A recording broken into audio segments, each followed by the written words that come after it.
44টা মন্ত্রণালয় উপদেষ্টা কয়জন ভাই? 23 জন উপদেষ্টা কি 44টা মন্ত্রণালয় চালাতে পারবে? আর রাষ্ট্রের এখন যে একটা ক্রিটিক্যাল সিচুয়েশন, ক্রাইসিস সিচুয়েশন চলতেছে, এই মুহূর্তে তো আরো সম্ভব না। আমার প্রশ্ন হচ্ছে, আপনারা কেন দেশপ্রেমিক লোকজন, যোগ্য লোকজন কি আর দেখেন না?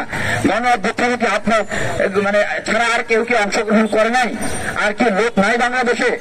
এই জন্য আমরা আহ্বান জানাচ্ছি, দাবি জানাচ্ছি যে দ্রুত এই অন্তর্বর্তীকালীন সরকারকে সংস্কার করতে হবে। আপনারা দেশের সংস্কার করতে চান, আপনাদের সেটআপই তো এখনো কমপ্লিট হয় নাই, আপনাদের মন্ত্রণালয় এখনো কমপ্লিট করতে পারেন নাই, দেশকে চালাইতেই পারতেছেন না, দেশের সংস্কার করবেন কি? আপনাদেরকে আপনাদের ব্যর্থতার দায়ভার স্বীকার করতে হবে। আর না করলে আমরা বুঝবো আপনারা ভারত এবং আপনারা আওয়ামী লীগের সাথে আপোষ করে দেশ চালাচ্ছেন। আমি আজকের সমাবেশ থেকে আমি 5 দফা দাবি পেশ করছি সরকারের কাছে।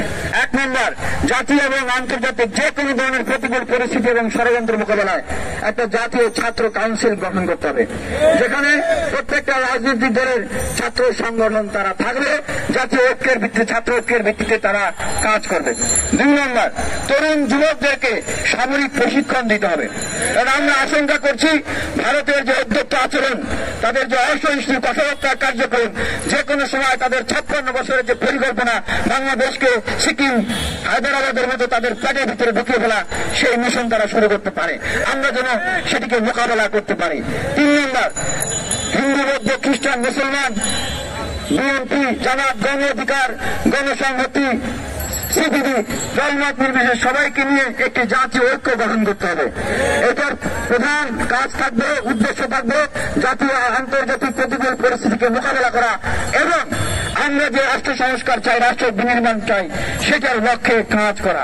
4 নম্বর দাবি হচ্ছে, এই যে উপদেষ্টাদের ভিতরে আমরা দেখছি অনেক বিতর্কিত ব্যক্তি, যাদেরকে অনেক লোক আছেন যাদেরকে নিয়ে বিতর্ক আছে, আমরা আহ্বান জানাচ্ছি যে আপনারা ডাইনামিক এবং বিপ্লবকে ধারণ করে এই ধরনের লোকদেরকে আপনার উপদেষ্টা হিসেবে নিয়োগ দিন এবং যে শূন্য পদগুলো রয়েছে উপদেষ্টা মন্ত্রণালয়গুলো রয়েছে সেখানে দ্রুত আপনারা উপদেষ্টা নিয়োগ দিন। 5 নম্বর দাবি, যেটা আলটিমেটাম দিয়ে বলেছি, আওয়ামী লীগ ও তাদের দোসরদেরকে শক্তিশালীভাবে গ্রেপ্তারের অভিযান চালাতে হবে, তাদের রাজনৈতিক কার্যক্রমকে নিষিদ্ধ করতে হবে এবং আগামী নির্বাচনে আওয়ামী লীগ ও তার দোসরদের অংশগ্রহণকে নিষিদ্ধ করতে হবে। তা না হলে আমরা যে আলটিমেটাম দিচ্ছি, আবারও বলছি, আগামী নির্বাচনে আওয়ামী লীগ তার দোসরদের অংশগ্রহণের সুযোগ হলে এই ছাত্র জনতার লাশের উপর দিয়ে সুযোগ দিতে হবে। আওয়ামী লীগের ঠিকানা। আমরা এখন একটি মশাল মিছিল নিয়ে বিশ্ববিদ্যালয় প্রদক্ষিণ করে আমরা মেজর ক্যান্টিনে যাবো, সেখানে আমাদের সমাবেশ শেষ হবে। আওয়ামী লীগের ঠিকানা।